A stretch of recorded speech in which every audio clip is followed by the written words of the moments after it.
Blessed to be with you, Kevin Miller in the morning, KIDO Talk Radio. Don't forget, KIDO Talk Radio is your home for Promote Our Schools, Secure Our Future, brought to you by our friends at CapEd. We'll be on the road very soon, going to local schools, as we've been doing since 2013. It's amazing we've been doing it for that long, and we're all in it together. And let's see, 2013, so that's, 6 years, something like that. So kids that started in middle school have graduated high school. I can't wait till we've been doing it for 12 years. Then we've had an entire cycle of kids. Anyway, good morning. Hope to see you tonight at the Spirit of Boise Balloon Classic, Ann Morrison Park, for the Night Glow, brought to you by CapEd Credit Union. It is free and open to the public, one of the premier events. Get there early, though, because the park closes, and then you've got to walk. Now, if you're one of these healthy people, you like to walk, good for you. If you're walkingly challenged, like yours truly, get there early. And I believe they'll have drumsticks tonight. Joining us now, our great friend from American Commitment, Phil Kerpen. Phil, good morning. Hey, good morning, Kevin. Great to be with you. Oh, we take a look at the energy and the efficiency that the country's running on. Seems to be pretty good. Gas prices are down. People are pumped up. Your thoughts on the state of energy today in America? Well, we've been in a really, really nice sweet spot with the oil price. It's been sort of in the $55 or so range, kind of bouncing around there, but it hasn't really been under 50 or over 60 really in the last year or so, and that's a pretty nice range. It means that prices at the pump are typically around $2 in most places in the U.S., but it also means that the U.S. producers are making money, and U.S. production is up dramatically, and we're the number one producer in the world of both oil and gas. We're the number one exporter of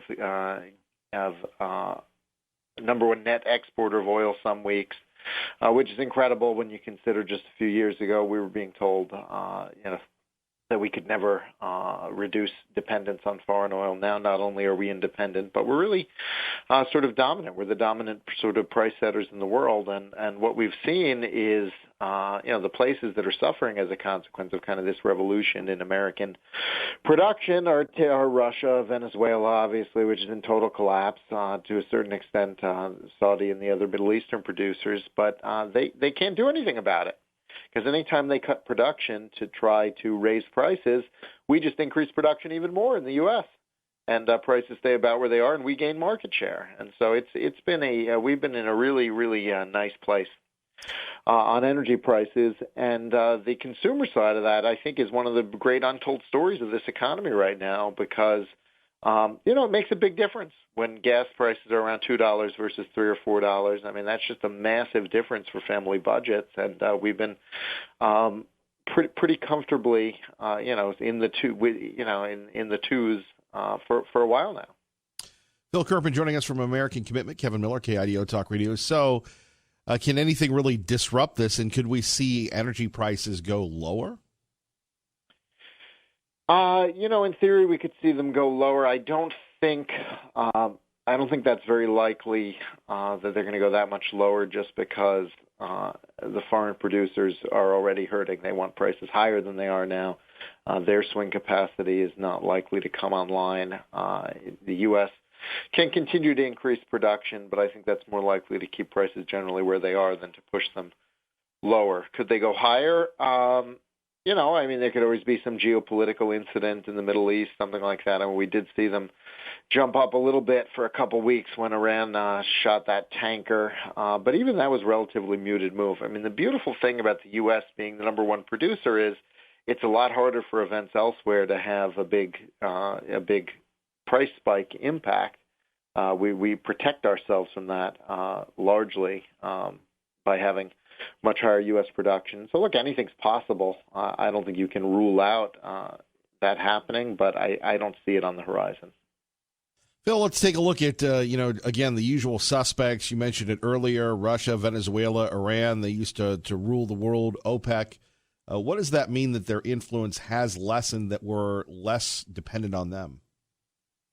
Well, it's tremendous. It means that we're far less vulnerable economically and politically, geostrategically, than we have been in decades. The U.S. was really a price taker for a very long time. Now we're largely the price maker in oil and gas markets, and we've got the ability to export all over the world now. And we've got, how many times were we told over decades that, the U.S. production peaked in the 70s and it would only be in decline forever? And, of course, now we're at record highs, and we're going to continue to set record highs. And so I think the point here, which is so important, is two things. One is that technology, and in particular hydraulic fracturing, 4D seismic imaging, we've been able to take a lot of resources that were considered technically unrecoverable and convert them over to production.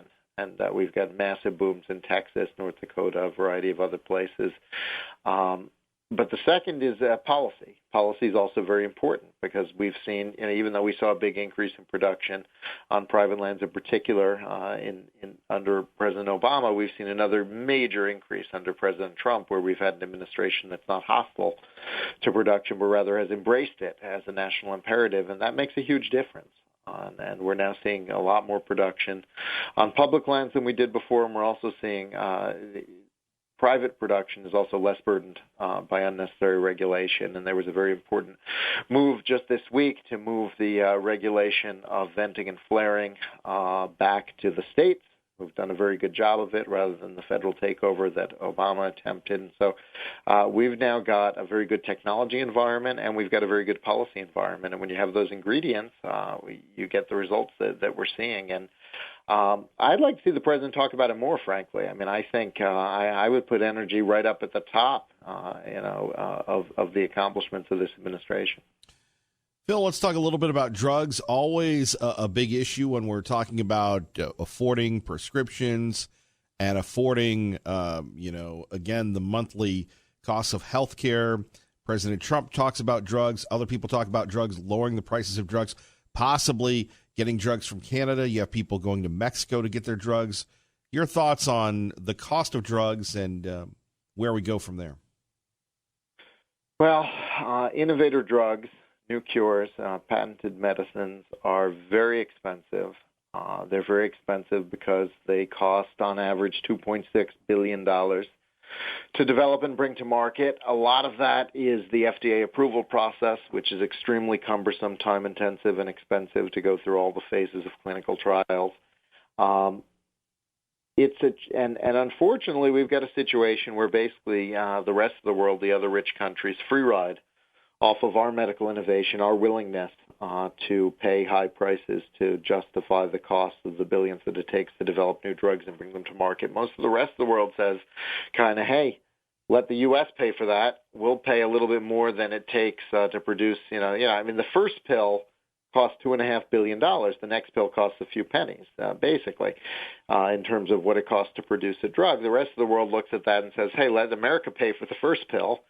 We'll pay, much, much less pennies on the dollar, but the drug companies will probably say yes to that because it's additional profit. They know they can cover their R&D costs in the U.S. market. And so we've got this extraordinarily unfair situation, this foreign free-riding problem. And the president has suggested the way to address this is to link our prices to foreign prices. And I think that, unfortunately, that's probably the wrong solution because I don't think that if we link our prices to foreign prices, the foreign government's going to say, we're going to have to raise our prices now because we want innovation to continue. They're just going to keep doing what they're doing, and there's going to be no one left to get a free ride off of. They're not going to, the billions that it takes to develop new medicines will not be invested. So unless you're going to replace that with a massive increase in taxpayer funding or try to create some other mechanism, I think that these proposals are very dangerous for medical innovation. Our great friend Phil Kerpen joining us from American Commitment. Kevin Miller in the morning, KIDO Talk Radio. So this obviously will be, a big topic, and it already has been in the Democratic presidential primary, probably in the general presidential primary. Your thoughts on what, if any, type of solution there is? Well, I really like the proposal that President Trump had that he's since backed off of, unfortunately, to repeal the anti-kickback exemption for the pharmaceutical benefit managers. These are the middlemen that band sort of all the pharmacies together to do purchasing, but in practice they actually demand higher prices rather than lower prices from the pharmaceutical manufacturers, and then they demand higher rebates because they can pass the higher prices on at the point of sale and pocket the rebates for themselves. President Trump had talked about ending that anti-kickback exemption and requiring them to pass rebates through at the point of sale. That would make a huge difference in terms of retail prices, but it would not undermine the R&D incentive because the manufacturers don't care whether they have a high price and a high rebate or a low price. They're getting the same amount of money either way. So I would like to see that idea come back. I thought that was a very, very good idea. But frankly, this whole problem of cost, there are really only two things you can do that are going to make a big difference. One is you've got to lower the price of what it costs to bring a new drug to market in the United States, and that means we've got to have reform of the FDA. We've got to make that approval process much less time-intensive and much less costly than it is now, and I think we could scale back dramatically the Phase 2 and Phase 3 trials. I would like to see a situation where once you've proven that a drug is safe, you can put it on the market, and we can use technology and sharing with doctors and patients to figure out what works for what, much less costly than the current process. So I think we got to bring down the cost of development and approval of drugs in the United States. And the other thing we really need to do is convince the other rich countries to pay more for drugs. And I think the only way to do that is in tough trade negotiations. And we've got to really make clear to these countries that if they want medical innovation to continue, we're not going to allow them to just free ride off of us. And it's pretty hard, I think, to convince a country they ought to loosen their price controls. But if anyone can do it, if anyone's got the negotiating chops to do it, it's this president. And I think that, there's no shortcut. We can't beat their price controls by copying them. We've got to convince them that it's in the whole world's interest to have more places paying for the cost of innovation, so we'll get more cures and we can actually solve some of these diseases that are so costly to have chronic treatment for. If we had a cure for Alzheimer's, the whole world would save trillions of dollars. So let's get the incentives right for that and make that case in trade negotiations. Our great friend Phil Kerpen joining us, American Commitment, Kevin Miller, KIDO Talk Radio. I think, though, the challenge, just like doctors have, and really, Phil, it's a balance we all have, is, okay, you want to get the drugs to market, but then you've got to worry about litigation as well. Well, yeah, I mean, that's another issue. I mean, the interesting thing about that, though, is even the very costly, time-intensive, extensive FDA trials don't prevent the trial lawyers from going after anything that goes wrong anyway. And so I agree with you that the jackpot jury verdicts are a major factor that can affect cost also, but it's not clear to me that having a costly and time-intensive FDA approval process really does much to diminish that risk. We're seeing that risk now on top of all the regulatory costs, the litigation costs. Phil Kerpen, if people want more information about you, American Commitment, what can they do, sir? AmericanCommitment.org. We always appreciate you. Thank you. All right. Have a good one, Kevin. Thank you. Our great friend Phil Kerpen joining us. Kevin Miller in the morning. Phone numbers here, 580-5436, 580-KIDO. I do want to tell you about share with you and invite you a very special broadcast at Independence Indoor Shooting. We'll be there a week from today, thanks to Independence Indoor Shooting.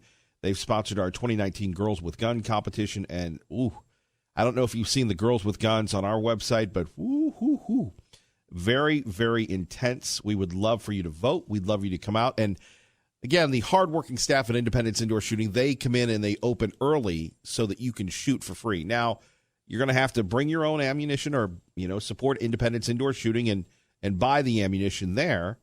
But you can come in and use the ranges for free with a range officer. Now, you've got to come in, fill out some paperwork. You want to make sure that you're safe and everybody there is safe.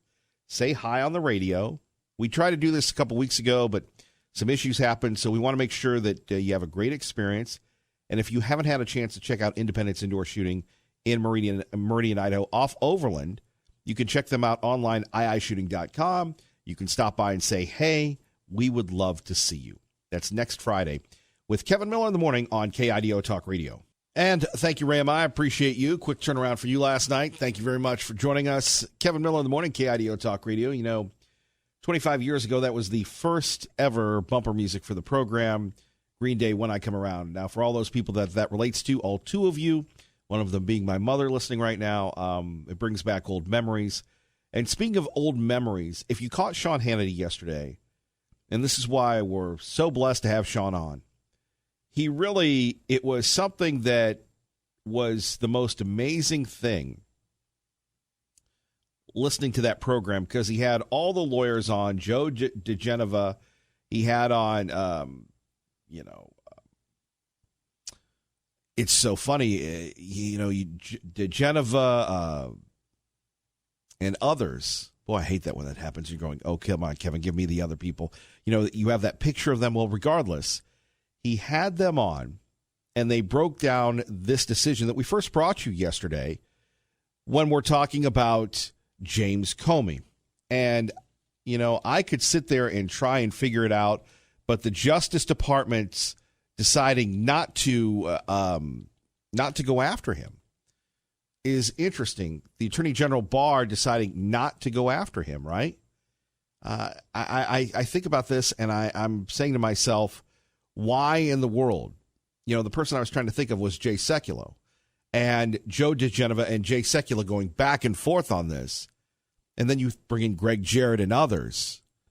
And I think it was the second hour of the program yesterday. It was just amazing hearing from DeGenova, who read the report, saying that Loretta Lynch, I'm going to try not to get too lost in the weeds here, but if you want to comment on James Comey, we'll get to him in a minute, 580-5436, 580-KIDO, that, again, according to this Dunham report, whatever, that Loretta Lynch had to get permission, according to Susan Rice, from Obama to keep the duly elected, yet not sworn in President of the United States unaware of what's going on concerning this trumped up, dossier-inflected, influenced, phony, fake story, this investigation of this private citizen. So the New York Post calls it a darning report, but they don't use darning, rebuting former FBI Director James Comey for several instances where he ran afoul of the Bureau policy, most of them related to his retention and release of several confidential memos detailing his conversations with Donald Trump. Remember, James Comey was the one that said openly in Congress, I violated policy. I leaked it to my little friends in the media so they could get a special prosecutor that went nowhere. Millions spent.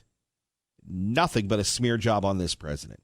More on that in a minute. Traffic and weather together. KIDO Talk Radio. Kevin Miller in the morning. Good morning, Dave. And I'm Kevin Miller in the morning. So let's break down what Comey was found guilty of. Comey did not seek authorization from the FBI before providing memos 2, 4, 6, and 7 to his attorneys. Comey did not seek FBI authorization before providing the contents of Memo 4 through the leaker Richmond to a reporter.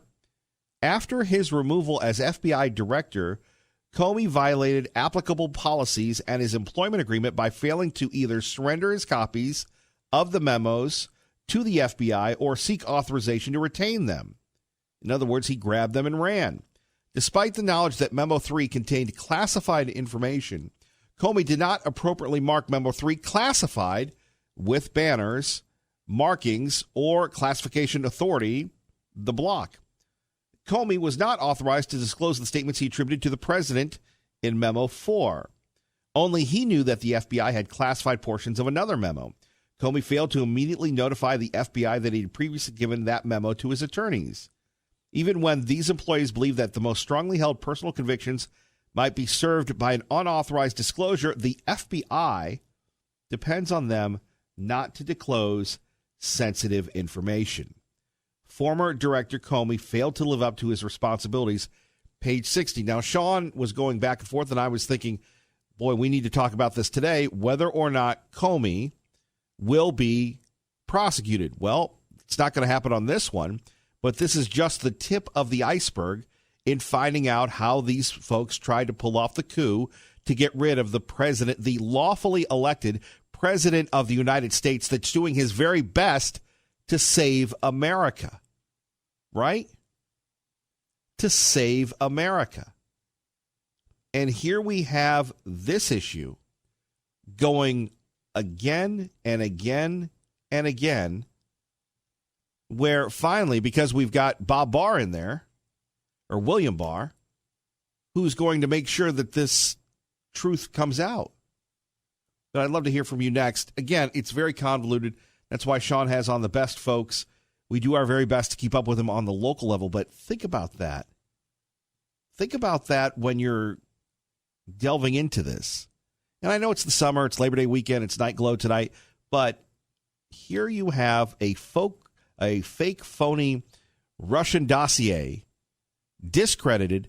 Apparently, they lied to the FISA courts, they lied to the judges, and the FBI had been cited under Loretta Lynch and Eric Holder about phony, trumped-up information in several cases. Remember, this was the Justice Department that prosecuted the Tea Party, that prosecuted people that supported Prop 8 in California. This was the Justice Department that went after everybody that sicked the NSA on Fox News reporter, many of them. You think about that, and I just wonder. I wonder what's next. I'll think of that Fox News reporter thinking about what's next. Kevin Miller, KIDO Talk Radio. Good morning, Maggie. Rolling right along. Kevin Miller in the morning. Out to London, Fox News Radio, Simon Owen. Simon, good morning. Hey, morning, Kevin.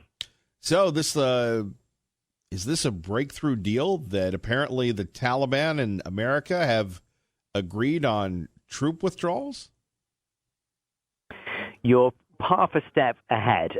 Potentially, it could be if something is settled, but it's not there yet. It sounds like it's close. Both sides say it's close, but there are still some I's to dot and T's to cross. And even if this deal between the U.S. and the Taliban is agreed, then the Taliban has to pivot and talk to the Afghan government, which so far it has refused to do because it sees it as an American puppet administration. So there are hurdles ahead, but President Trump told Fox News Radio that the U.S. is getting close to making a deal, and he even has some numbers to put on it as well. He is planning to withdraw, he says, more than a third of the U.S. troops currently in Afghanistan, currently about 14,000. The president says he intends to pull out more than 5,000 of those. That would be a first step, and then he would talk about further drawdowns. He says they would be determined at a later date. So it's part of a major peace process that's been going on between the U.S. and the Taliban for more than a year now. They've been holding talks. The aim is to end America's longest war. We're close now to the 18th anniversary of 9/11, and that's the attack that sparked this conflict. And so we are watching and waiting for what could be a major agreement in the coming weeks, days, maybe even hours. Well, that is fairly big. It's just, I don't know. It's almost, it's kind of surreal when you're saying there's nobody, it doesn't seem anybody's won. Well, yeah, I mean, it's ground to a stalemate, and then you have to decide, is this something that after 18 years you take the U.S. away from? That's been President Trump's pledge throughout his run for president and his time in office, or do you double down and say we stay at this? But, yeah, I mean, it's a situation where the U.S.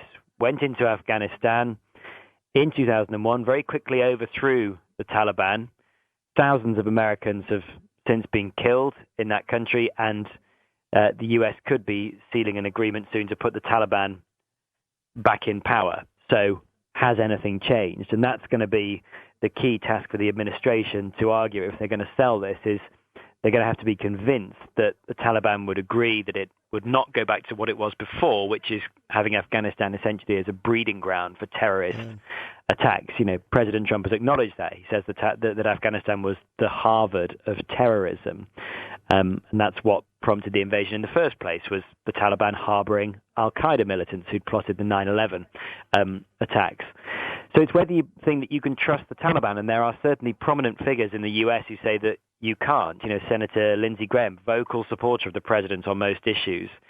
He has a joint op-ed in the Washington Post in which he says, quote, "The United States cannot contract out the American people's security to the Taliban." Finally, one of the big considerations is the education of women and little girls there. The Taliban are not down with that. Many of them have been killed. If the U.S. pulls out, you could have a very different lifestyle for people that have grown to have women educated, have, more rights than they had under the Taliban. I'm sure that's a concern. I don't know if it's a deal breaker. Yeah, I mean, it's been mentioned, and it's been a topic, we think, in discussions. That the principal subject in these talks, I think, has been, for the Taliban, they want the Americans out. For the U.S., they want this not to be a breeding ground for terrorist attacks. Those are the principal requirements. But it has been mentioned on the U.S. side that, yeah, I mean, life has changed for women in Afghanistan beyond recognition since 2001. You know, decades ago, Afghanistan was a pretty liberal country by Middle East standards, and then the Taliban came to power and women weren't allowed to study or go to work. And now we've had 18 years since the overthrow, so that is literally almost now a whole childhood worth for some people, where there have not been these restrictions on life. Now, the Taliban, we think, have argued in these talks that they have changed, that this would not be returning to sort of medieval era rules for women. But you have to decide, do you trust those Taliban officials who are negotiating? And even if their intentions are good, do they really have the power to instruct those in control of the whole country, all the people that would be involved? To be continued. Simon Owen, thank you for your great work as always, sir. Thanks, Kevin. Simon Owen, live from London. That's right, London, on KIDO Talk Radio. Kevin Miller in the morning. Phone numbers 580-5436, 580-KIDO. If you're traveling this Labor Day weekend, please be very careful. Again, we've had multiple accidents lately. We had, the crash blocks lanes of traffic along Interstate 84 east of Boise yesterday. We also have 2 people on a motorcycle killed in an accident on Interstate 84 east of Boise. And unfortunately, we're hearing more and more of these accidents that are happening, whether it's careless driving, whether it's aggressive people on bikes, whether it's distracted driving. Who really knows? But, we can never say this enough. There are 2 things that we pledge to do. And one of them is to continue to fight against this horrible, horrible challenge of suicide in the Gem State. By the way, we'll be giving this number early and often, 208-398-4357. That's 398-4357. That's the number for the Idaho Suicide Prevention Hotline. That if you feel troubled or know someone who is, you need help, 398-4357. That is our pledge, and, to make our streets safer. When you have people, and look, we can play the blame game, or we can all take a look within ourselves and say, no, I'm not going to be that person that doesn't use the turn signal. I'm not going to be the person that weaves in and out of traffic. You see people on their little pocket rockets, or whatever you want to call them, the fast bikes that zoom in and out, or the bicycle people that don't stop at the stoplights because they don't have to.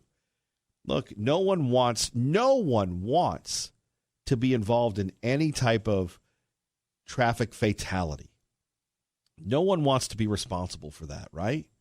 You have the elderly couple that were killed. You have the guy that was convicted of driving under the influence of alcohol, killing that mother.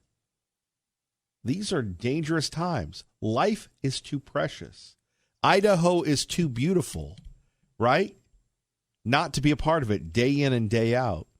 And in reality, rushing to work, rushing home, if you're 5 or 10 minutes late, is it really going to make that difference? We put so much stress on ourselves, right? We put so much stress on ourselves when it comes to getting somewhere on time. And we're always late because the roads are bad. Look, this morning, 4:30, whatever, Old State Street, they're at it again. I don't blame the people working. They need a job. That's tough work doing it in the middle of the night. It's dangerous work doing it in the middle of the night. But, you got traffic stopped. It's crazy. We, as responsible people that go the extra effort, why? Because you listen to this radio station. You choose to be informed. You're not part of the matrix. You chose the red pill, not the blue pill. You chose to make a difference each and every day. At 580-5436, 580-KIDO. We don't need to lose any more people. Gosh, it's dangerous enough to live in this world, especially with children and grandchildren and everything else. You really don't need to, to add to the level of probability. I mean, again, you've got, once again, the interstate blocked because of a crash. And this probably could have been avoided, right? I mean, two people killed in a motorcycle accident. You've got a vehicle overturned.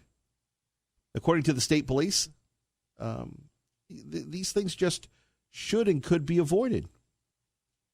Think about this. According to Idaho State Police, a 63-year-old man of Caldwell was eastbound on a driving his Honda GL 1800 motorcycle, and this happened at noon when the bike left the highway on the median side and overturned.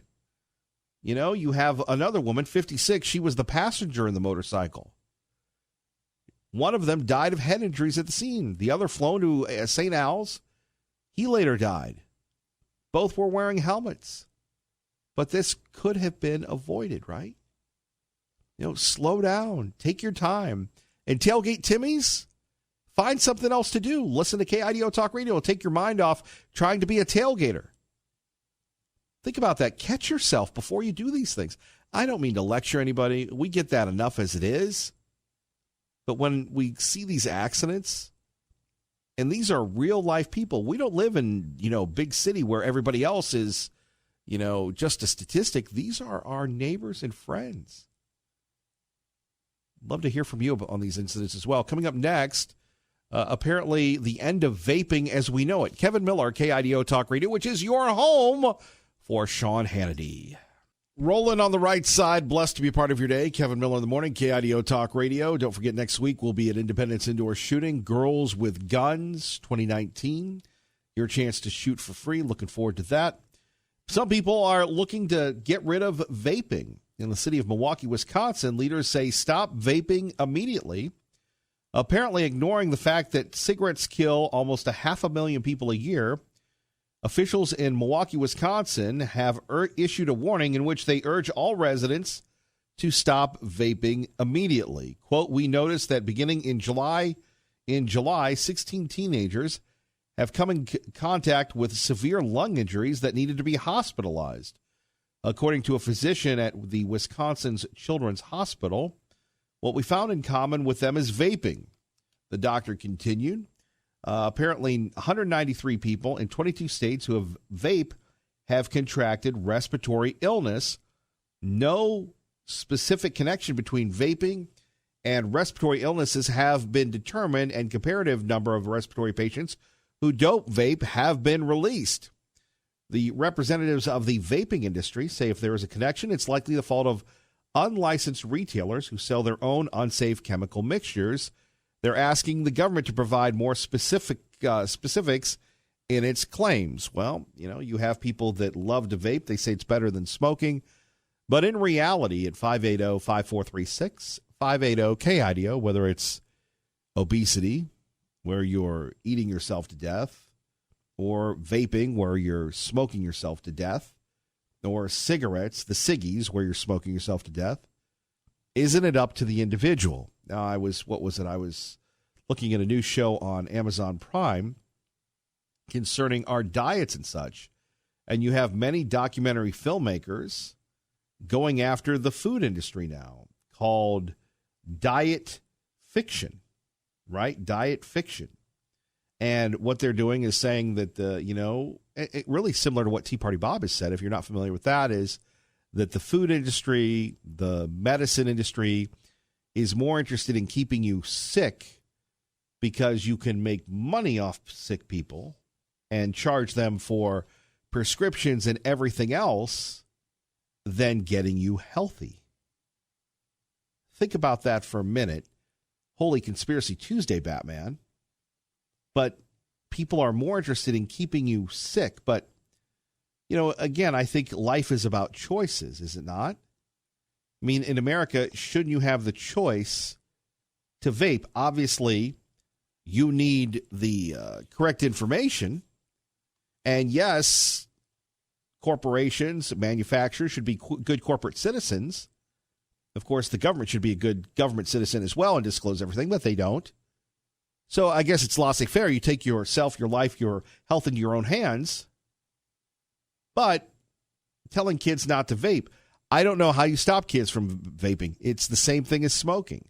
18 and older. Now it's 21 and older. It's ironic because you have the same people that want to get rid of cigarettes are the same people that are saying we should smoke marijuana.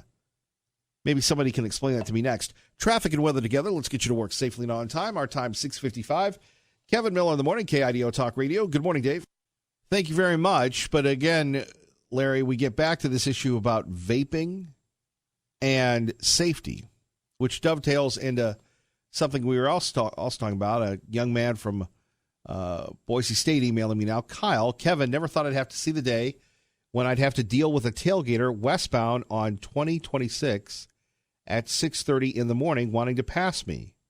It happened this morning. Eastbound traffic coming hard, and there he goes around me, cutting me off to prevent a head-on collision. Did the same thing to a truck a quarter mile ahead. I wish they'd all go back to where they came from. They've ruined the Treasure Valley. Sounds harsh, but the sting in any rebuke is the truth, as Franklin said. Well, I would agree with you. And there are only so many police officers on the road. Maybe it's time to do an unannounced sting operation and be on 2026. Go on Chinden, go on State Street, go on all these roads. Get back on the connector every morning. When I lived here 10 years ago, that's what happened. You had an officer right there on the connector when you came right in. Slowed everybody down right away. Liberal Steve joins us now. Good morning. Buenos dias, America. Or is that North America? Yes, I've never been able to quite comprehend why someone would, whether it's cannabis or tobacco or anything, put something in paper or a pipe and inhale it into the nice, pink, perfect lungs God gave you, and work all your life to destroy them. I could never quite grasp that. And this Juul thing, I think it's pathetic. What is it? Altria and Philip Morris now are working big time to develop. They're getting back together with Juul to go after the cannabis market in Canada and the United States. And I see stocks are moving up in that area. But it's pretty sad that we live in a society that we don't talk to each other about those things as children. As adults, that we can't see the terrible addictions that each other has. And if we love somebody, ask them to stop destroying their life. It's pathetic.